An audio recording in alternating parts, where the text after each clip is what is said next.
As a woman, have you faced any specific challenge that you could share with us in your role?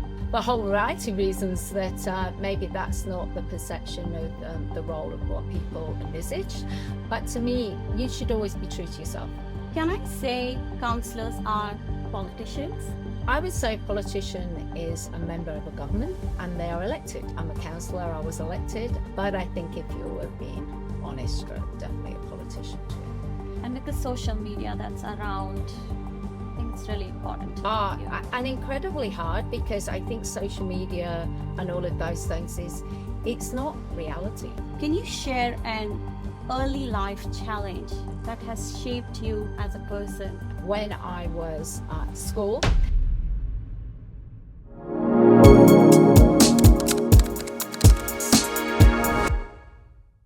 Hello and namaskar. Welcome to the very first episode of this podcast, a space where everyday people of our community will come and share their extraordinary stories. My name is Indu, and this podcast is a dream come true.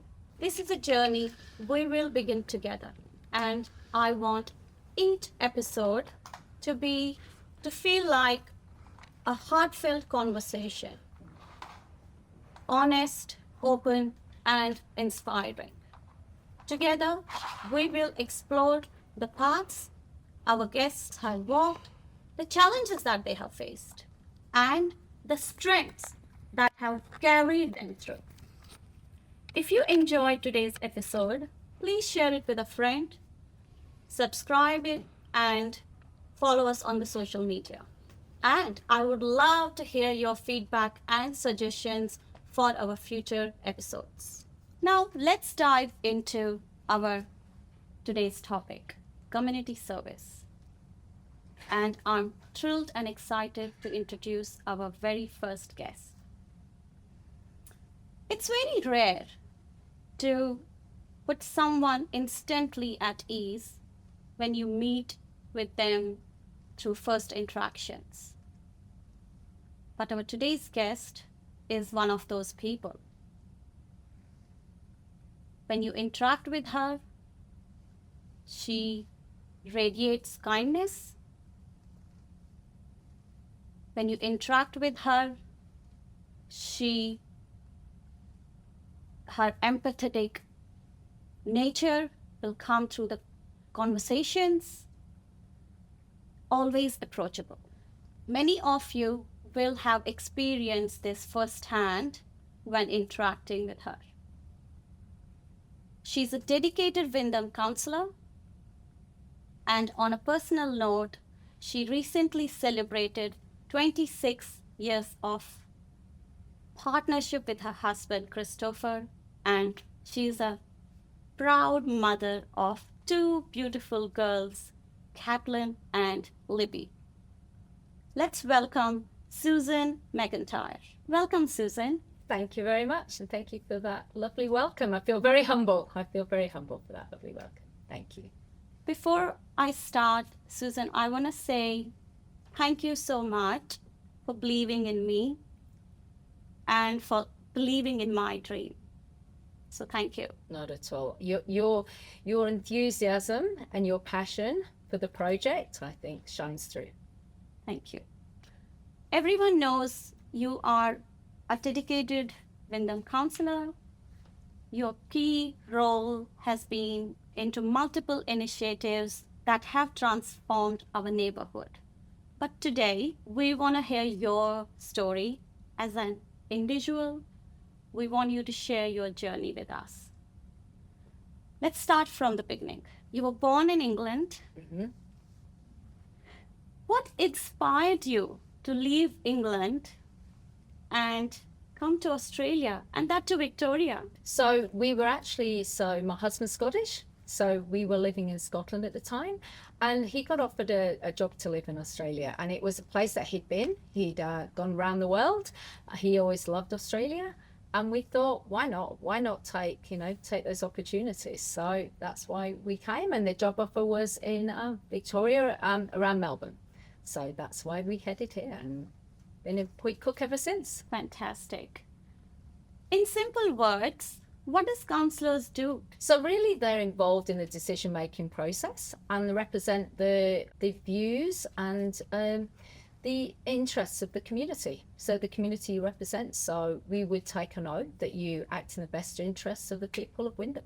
Can I say councillors are politicians? Yeah, I think quite often the word politician sometimes has that sort of thing where you go, but I would say a politician is a member of a government and they are elected. So a politician, I'm a councillor, I was elected, and I would say local government are the closest level of government to people. So I often would think of myself more of a community activist or a community member, but I think if you were being honest, you're definitely a politician too.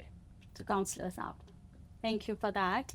Did you always see yourself in the political field, or was there a moment or experience that inspired you to take this path?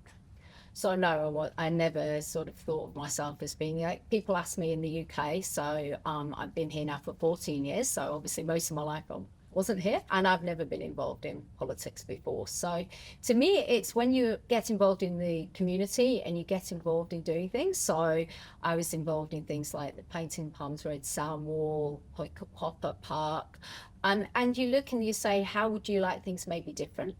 And I think often people need to be involved. So it's that, it's easier to sit back and say what the issues are, and it's harder to be part of the process of trying to solve them. So to me, it came up and I said, why not? Why not give it a shot? Why not give it a chance? So that's why I stood to be a councillor in 2020, which was in COVID at the time. So it was even more of a stranger time for everybody. Difficult times. Yeah. And more people more isolated. You could get out and speak to people.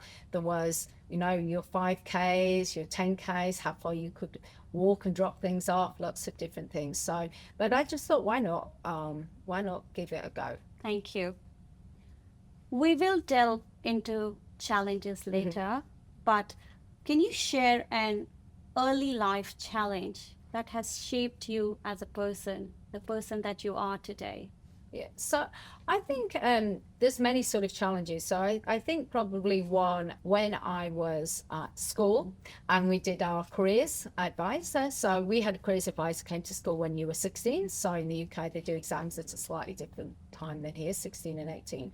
And we said, what do you actually want to do? So my dad came in for the careers interview and I said I wanted to be a lawyer.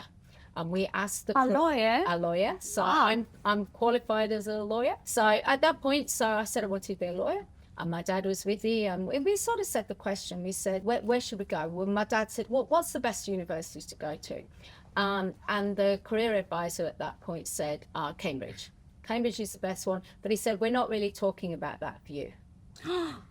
And my dad looked at me and he didn't say anything, we finished the meeting, everybody had your careers interview. We finished it and we spoke afterwards. Yeah. And my dad said, you go and show them. You show them that you can do it. And I think it's a challenge because you're challenging people's perceptions of what you can do, what you can achieve. Nobody in our school had ever gone to Cambridge at that point. It was seen as a university that was more for people from public or private schools. Public is a sort of a high-level private school in the UK. And so it was really seen that, it wasn't something that you could do, that you could achieve. And from then on, that was where I wanted to go. And I was lucky enough to go. I did go for the interview. And I remember coming out of that interview in tears at university because I had thought I hadn't done a very good job. We had a whole series of tests and things, and the interview was really challenging. They were really pushing you, and they pushed you to the point of you being in tears. And I came out, and I think one of the things to me is that you always do your best. My parents will always say, you do your best. If you come out and say, I tried my best, that's good enough. So I knew I had done my best. I did get an offer. I did go there. and I did qualify as a solicitor in the City of London, and did my articles there. So so I think it's those challenges of somebody saying that they don't think you're good enough to be able to do something. Do something. Yeah. Yeah. I think this story that you just shared would resonate with our youth, in our community. One of the objectives of this podcast, when I started thinking the design of the podcast, what content I want to cover, one thing came to my mind that I want youth to connect to this podcast. Yeah. So for our youth and for younger generation who aspire to follow your footprints or footsteps, what path can they set for themselves, and how soon they should start if they want to succeed in public service or in any leadership role? I think as young as you want to. So, a lot of people start at school. A lot of people can start later. I think any age that you feel confident and comfortable with doing. I think, to me, what I would always say to people is that failure is not trying and it not working. Failure is just not making, giving yourself that opportunity, putting yourself forward.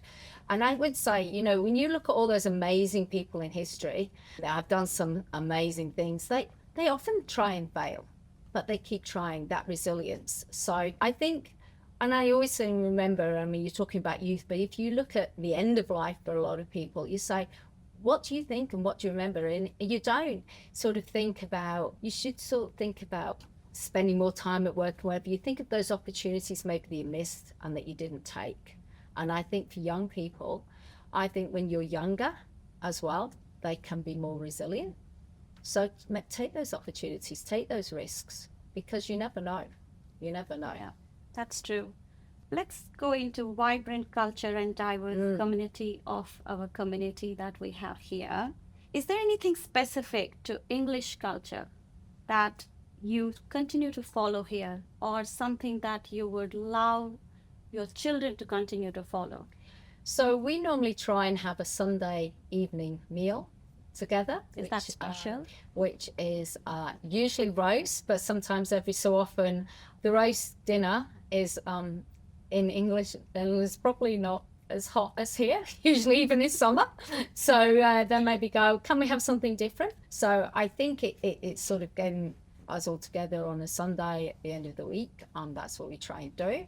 And there's lots of little things to do with different cultures around Christmas, Christmas trees, Easter, birthdays. I think it's trying to retain something of what you did when you were younger. I think it is, I would say it's so important for people to both bring culture from where they come from in the world, what's important to your history and the future, and also take on board the culture of what's around you. So I have a few facts here that I have read. I'm not sure, but I would like to validate it with you.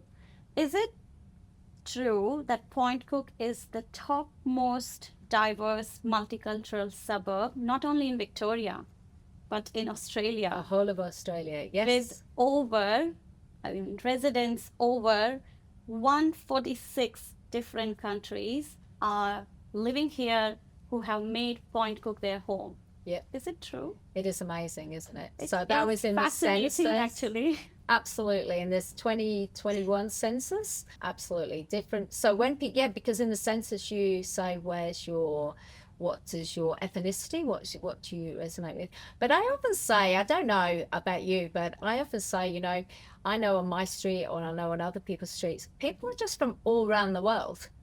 It almost feels like, it's the United Nations. You could have if people have a cricket match or meet out together, everybody's from loads of different places and countries. I mean, in Point Cook, I think it's about 70% of people, English is not their first language. And so it's absolutely amazing. People from all over the world. So we have vast cultural diversity here. So how does this cultural diversity contribute to the overall growth of our community? So the diversity, I think, is more the strength of our community. The growth of our community is obviously linked more with the planning. So the state government will release the land for our area. So for planning for giving you an example, 2011 when I came, Point Cook was at about, I think about 25, 30,000. We're now over 70,000. Wyndham, Significant growth. absolutely. Wyndham is currently 332,000. 2014 will be over 500,000. So the growth comes from the release of the land, but the strength of the people coming here, I think often people will come here because they'll know people here that live here already. So they'll come in to visit their friends. You know, you'll have people, we have a lot of people who are like different families. So within the same home. So you have like different cultures in the world. It's probably a lot of the Mediterranean cultures, a lot of the Indian culture would have their families in the same home. And so they would help looking after their children, and then when they get older, then the parents would help looking after their parents. So, They have a support system around absolutely. them, which is amazing. Yeah, absolutely. And I think the thing for us, I always feel that although we're very big, and although there's many people living here, isolation and lack of social connection to people is a big issue for our area as well. And sometimes language can be those barriers as well, particularly maybe if people are older who aren't able to, communicate as easily to people. So I think things like building social connection, building resilience, building our community, things like the Point Cook Pop-Up Park or different areas are really important. So people have a place to go and a place to connect and, feel that sort of warmth of community. And contributes to the growth of our community. Well, these are all positive sides of it. Is it all positive, or there are challenges as well?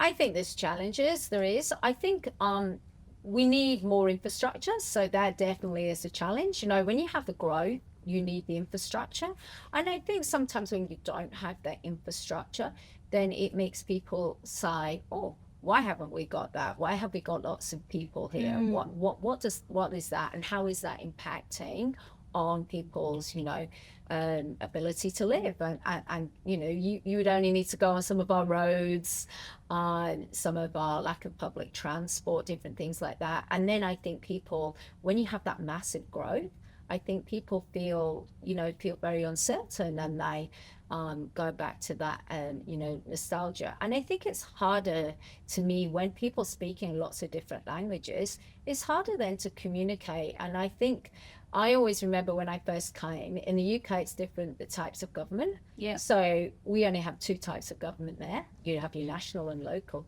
Here with the 3 types, I was like, what does everybody do? And I think, what's federal do? What's state do? I could understand local do.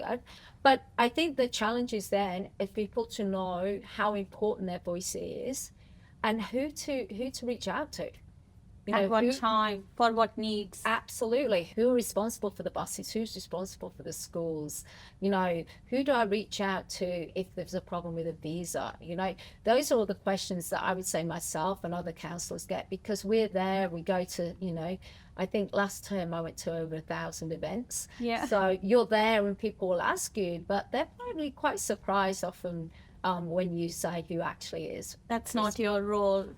It's someone else who is responsible for these activities. Exactly. But what I try and do is, and I'm sure my colleagues do as well, we try and support people and say, look, this is who you need to reach out to. But if you need some help and support, let us know and we can help you follow up. Because I feel like it takes a lot often for people to ring you, to email you, to actually approach you and say, this is my problem. They're sharing something really quite personal often. And then if you say that it's not you, it's somebody else, I'm not always convinced that they will, if they don't feel that there's maybe a supportive hand to help, that they will raise it with the right person. And it always makes me feel incredibly sad if people can't get the help and support they need because they don't know who to reach out to. And they get disappointed. Absolutely disappointing. And for our community, you know, you're talking about young people, you're talking about women, you're talking about everybody. It can mean life-changing circumstances if they don't get that support. You know, it's not a minor thing. Sometimes it can be a major thing to them. How do you see these challenges impacting our youth? I think growth often makes people, you know, so growth of infrastructure. So we do things like there's youth surveys that the council does. People feeling safe always comes up for the top one, that people want to feel safer, young people feeling safer. So I think that would affect them. I think mental health and the support as well is probably other biggest issue. So I think often with young people, if they don't have the facility for things like buses, trains, it's how much you can connect with things. You know, often we would say things like a team sport even, or going to an activity. If it's not easy to get there and your parents are working, how do you get to somewhere? You know, what can you be involved with? How can you connect to people? So I think often young people, you know, finding your, you know, I think the phrase is finding your tribe, finding people that you can connect with and give you that strength, give you that support, I think is really critical. But I think, you know, I meet so many amazing young people at schools, so many amazing young people who into the environment, planting trees, trying to make things better for the future. And it's giving them support, you know, and helping them along the process. So for youth, it's mostly they want to feel safe and mental well-being. They're the two top ones that usually might remember of what is important to them. And I actually think feeling safe for anybody in our community comes to the fore. You know, it's almost that first thing that you want to feel safe. You want to feel safe for yourself, your families, and for young people.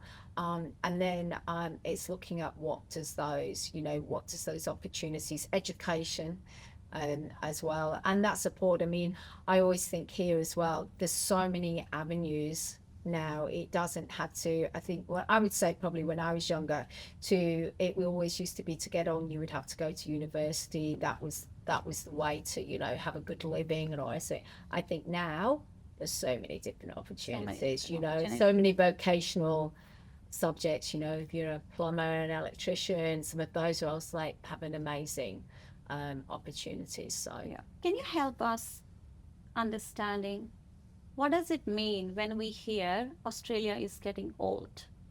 I'm sure it would mean around demographic shift. But what does it mean we are getting old? I think generally around Australia, the average age is getting older and older. It always makes me smile though, because in Wyndham, the average age is super young. So most of it in Wyndham, you know, we have a very young population. But Australia generally is getting a lot older and fewer people are having children. So if fewer people are having children, then your average age goes up. But here in Wyndham, we have something like between 115 and 130 babies born a week in Wyndham. Per week? Per week. Oh. So we always say something like a kinder a week, a school every month or so, because we have a very young demographic and we have lots of young children. So, you know, I think you don't have to walk very far in Point Cook or whatever to see all the mums and their children. And our schools, we have some of the biggest schools in Victoria. Here in Point Cook, do. Yeah. Because we have a very young population to cater. Yeah. So further to connect with youth, I've just put some fun segment together, calling it Rapid Reveal Round. Okay. All right. And I would like to dedicate this segment to our youth. And because it's youth, so first question is to get a feel for technology vibe. Yeah. Are you ready? I am. What's your go-to app on your mobile phone? Facebook. That's not very youthy, is it? It should be Instagram, but Facebook is my Facebook. Okay. That probably is my app that I would use the most on my phone. Wow, that's amazing. What's your go-to comfort food? Lasagna would be my comfort food. I do a ladies at lunch group, and I always have a parm is what I order there. Yeah. But for a comfort food, I think Italian food, lasagna, pastas, that would be my comfort food. One thing you will tell your 16-year-old self. You know, be confident in yourself. I think younger, you maybe overthink things, and I think you know, even with all the support in the world, I think, you know, be more confident. I think that's what I would say. Yeah, I always tried to, you know, strive to what you want to do, but I think just be a bit more when you look back, it's like when you look back on your photographs, you look back and everything, you just like, be a bit more confident in yourself. And I think that's what I would always try and say to people as well, you know, be more confident. Be more confident. Yeah. That's very true. Books or movies? Pardon? Books or movies? I would go with movies. Can you give us your favorite one? At the moment, it would be Downton Abbey. A little bit of history, a little bit of drama. Mix of everything. Mix of everything. Your message for our youth? Honestly, I think for our youth, it's that you're loved, you're supported, and be you. Be you. I think be you is something. Be you. It's amazing. You know, there's no one that's the same as you. There absolutely isn't anybody that's the same as you. So be you. And with the social media that's around, I think it's really important to be you. And incredibly hard, because I think social media and all of those things it's not reality. You know, people look at pictures and they can be airbrushed, they can have, you know, filters, and I think it makes people look and say, I don't look as, you know, as beautiful, as slim, as whatever as that person. But the reality is, I think if you get out and about and you see everybody and you get involved in things, you'll realize that isn't the reality either. So if you and you know, be you, and I think it's special. Podcast, when I was designing, I wanted to focus on personal journey, historic events, not really on future aspects. But then I was like, I want to know your future passion, something that you wanted to do but didn't get a chance to do.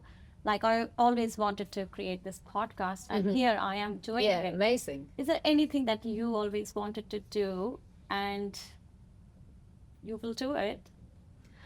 I think, to me, I suppose I always want to make a difference. So I always, and the projects, I always keep thinking of different projects I'd like to do. And I think you know, there's nothing that's a set thing. Like, I think it's amazing having what you want to do here and what you've managed to achieve. To me, it's more, making that difference and taking those opportunities. So I'll give you an example. So when I became a councillor, I never particularly had thought I would be mayor in that term. But when you go through and you think, you know, why not? And you know, you have the support of your colleagues saying, you know, and that you think, yes, you know, put yourself forward, you can do it. And it's only, you know, and I had some amazing colleagues supporting me. And then that role and what you could do in the community, I really enjoyed. But in advance, you sort of, to me, it's always give everything 100%, and the opportunities will come. And I suppose don't miss them. I think as you get a bit older, you realize that opportunities don't necessarily come around again.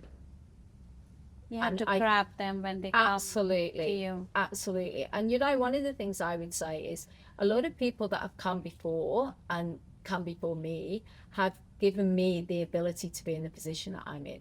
Beautiful. And so, you know, don't waste those opportunities. So for me, it's, I suppose my thing in the future is being open to those opportunities that may come, and try not to waste them, because you don't know, they might not come around again.